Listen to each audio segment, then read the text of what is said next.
Kami mau selalu merindukan Engkau, Tuhan. Kami rindu untuk menyenangkan hati-Mu, mengerti isi hati-Mu, Tuhan.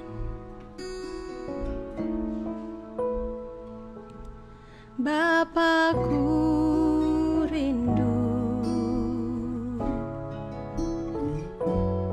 menyenangkan-Mu, ajarku lebih dalam untuk mengenal-Mu.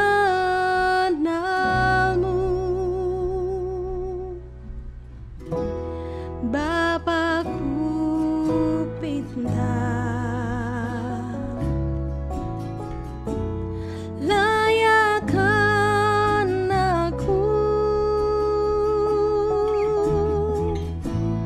bawaku untuk menyembah-Mu di balik tirai yang suci, bertemu muka dengan muka, tenggelam di dalam kasih-Mu Bapa. Oh Tuhanku, rindukan selalu diam dalam bait-Mu. Katakan, Bapakku rindu, Bapakku rindu menyenangkan-Mu, ajarku lebih dalam untuk mengenal-Mu.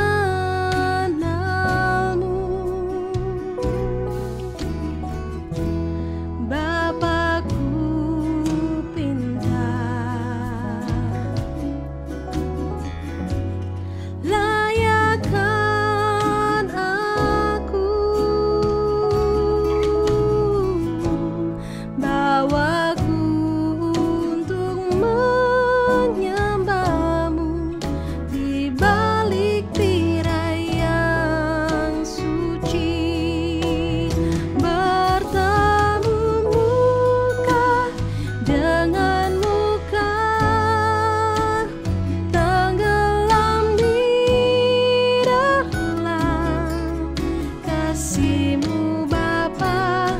Oh Tuhanku, rindukan selalu diam dalam bait-Mu,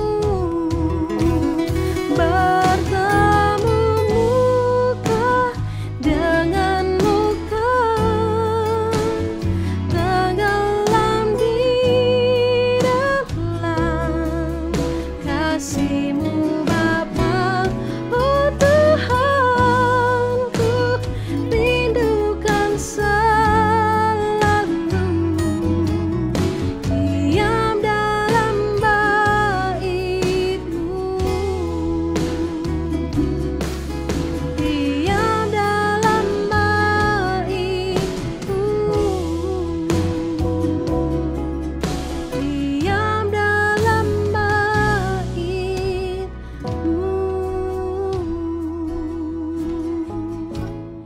Haleluya, puji Tuhan. Selamat pagi Bapak Ibu Saudara yang dikasihi dan diberkati oleh Tuhan.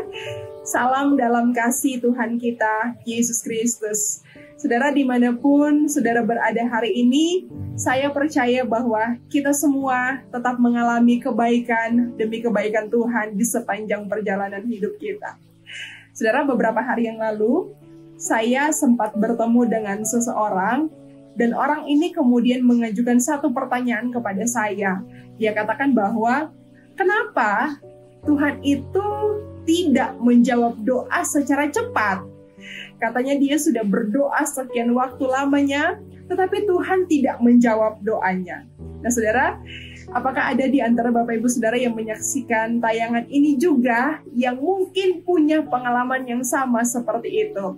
Mungkin saudara sudah berdoa, saudara bergumul, bahkan mungkin ada yang sampai berpuasa, tetapi jawaban doa yang didapatkan adalah tunggu, atau bahkan mungkin doanya serasa tidak menerima jawaban apapun. Serasa Tuhan berdiam dan Tuhan tidak menjawab doa yang disampaikan selama ini. Nah, saudara, di firman Tuhan ada satu kisah yang menceritakan tentang Lazarus di kitab Injil Yohanes pasalnya yang ke-11. Waktu itu Lazarus dikatakan di firman Tuhan sedang sakit. Lalu kemudian dua orang saudaranya, Maria dan Marta, mengirim pesan kepada Tuhan Yesus. Tentu dengan satu harapan supaya Tuhan Yesus bisa segera datang dan menolong, bisa menyembuhkan saudara mereka yang sedang sakit itu. Tapi ternyata saudara yang dikasih oleh Tuhan, Tuhan Yesus malah tunggu 2 hari lagi sebelum kemudian Tuhan Yesus datang ke rumah si Lazarus ini. Jadi Lazarus sudah mati dulu, baru Tuhan Yesus datang pada waktu itu. Nah saudara, apakah dalam hal ini pertanyaannya, Tuhan Yesus tidak mendengar seruan dari Maria dan Marta yang memohon pertolongan untuk saudara mereka yang sedang sakit? Apakah Tuhan seakan-akan tidak peduli dengan pergumulan mereka? Apakah Tuhan membiarkan ketika orang-orang yang percaya bergumul dan meminta kepada Tuhan? Saudara, kita belajar dari kasus Lazarus ini. Bagaimana hasilnya ketika Tuhan Yesus menunggu 2 hari lagi baru kemudian dia datang? Firman Tuhan dengan sangat jelas di kitab Injil Yohanes pasal yang ke-11 ini mencatat. Tapi saudara bisa membaca di sana bahwa ternyata menunggu 2 hari lagi baru kemudian Tuhan Yesus datang itu justru membuat mujizat yang lebih besar bisa terjadi di sana. Lazarus bukan hanya sekedar disembuhkan, tapi Lazarus bisa dibangkitkan dari kematian. Puji Tuhan. Saudara yang dikasih oleh Tuhan, Tuhan itu bukan telat, tetapi Dia selalu tepat. Saya ulangi sekali lagi, Tuhan kita itu bukan Tuhan yang telat, tapi Dia Tuhan yang selalu tepat. Delay bukan berarti denial, ya Bapak Ibu Saudara. Tuhan seakan-akan menunda kedatangannya, tetapi bukan berarti Tuhan tidak peduli dengan keadaan kita. Tuhan seakan-akan menunda menjawab doa kita, atau bahkan seakan-akan Tuhan berdiam, tidak memberi respon apapun terhadap doa saudara. Tapi bukan berarti Tuhan tidak mempedulikan doa yang saudara sampaikan kepadanya. Kadang kita manusia ingin segala sesuatu yang serba cepat. Kita minta jalan yang cepat dari Tuhan, tetapi Tuhan beri kita jalan yang paling baik dan yang benar.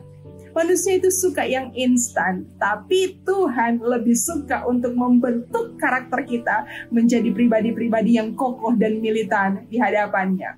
Karena saudara, doa itu bukan cuma sekedar mendapatkan apa yang kita minta, tetapi menjadi siapa kita ini di saat kita menunggu jawaban doa yang kita sampaikan kepada Tuhan.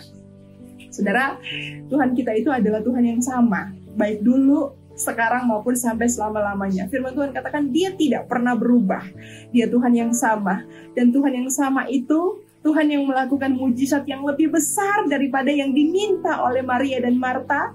Tuhan yang sama itu juga yang melakukannya untuk saya dan Bapak Ibu Saudara semua. Dia yang juga bergerak, Dia juga yang sementara menyendengkan telinganya mendengar doa kita, dan Dia menggerakkan tangannya untuk melakukan pertolongan bagi saya dan saudara di waktu yang Dia rancangkan. Yang pasti itu adalah waktu yang terbaik dan yang pasti tepat untuk kita semua. Tidak cepat mungkin, tetapi pasti selalu tepat. Puji Tuhan. Saudara, kitab Yesaya pasal yang ke-55 ayat 8 dan ayat yang ke-9, mari kita membaca bersama. Yesaya pasal 55 ayat 8 dan ayatnya yang ke-9, firman Tuhan mencatat bahwa sebab rancanganku bukanlah rancanganmu, dan jalanmu bukanlah jalanku. Demikianlah firman Tuhan. Seperti tingginya langit dari bumi, demikianlah tingginya jalanku dari jalanmu, dan rancanganku dari rancanganmu. Puji Tuhan. Nah, Bapak Ibu Saudara, kalaupun sampai hari ini mungkin kita merasa Tuhan tidak menjawab doa kita, percayalah, ada rancangan yang lebih baik dari apa yang kita pikirkan selama ini. Rancangan Tuhan bukan rancangan kita, dan jalannya kita itu bukan jalannya Tuhan. Jadi kalau sampai hari ini mungkin saudara merasa Tuhan belum menjawab doa yang saudara sampaikan sekian lama waktunya, percayalah, tetap ada rancangan yang paling baik yang sementara Tuhan sediakan untuk menjawab doa yang sudah sampaikan di hadapannya. Puji Tuhan. Saudara, saya akan tutup renungan pagi hari ini dengan satu quotes yang memberkati saya, yang saya baca beberapa waktu yang lalu. Quotes itu kemudian berkata demikian: rencana Tuhan itu tidak selalu cepat, tetapi pasti tepat. Tuhan itu adil, jadi jangan takut dengan hasil. Tidak akan tertukar apa yang sudah Tuhan takar. Jadi jangan terburu-buru, nanti tersesat di jalan buntu. Nah, saudara, puji Tuhan ya. Kalaupun sampai hari ini mungkin saudara belum melihat tangannya bergerak untuk menjawab doa saudara, pilihlah untuk mempercayai hatinya. Karena hatinya tidak pernah merancangkan yang buruk atas kita, tapi tetap semua rancangan yang terbaik itu yang dia sementara kerjakan untuk saya dan untuk Bapak Ibu Saudara. Jadi tetaplah berdoa sampai Tuhan menjawab doa kita dengan segala sesuatu yang terbaik, dengan semua kepastian dan ketepatan sesuai dengan janji firman-Nya. Tuhan memberkati kita semua. Mari kita tunduk kepala kita mengucap syukur untuk firman Tuhan.